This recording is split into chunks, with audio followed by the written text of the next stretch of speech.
Channel for Haaland. That's the ball for City. Grealish has runners. Haaland! Round one, Manchester City! Round one, Erling Haaland! Valverde. Ceballos. Mbappe! Oh, it's in! It's not how he meant it, but Real Madrid have got their equaliser. Foden. Penalty given by Clement Turpin for the challenge by Ceballos. Erling Haaland. Erling in the Etihade again.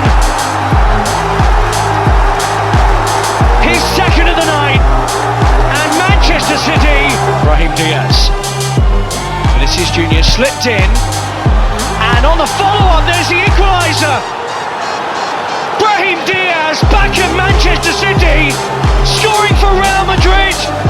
Shut out by Kovacic. Vinicius Junior nips in. Can he win the game? Bellingham onto it to score!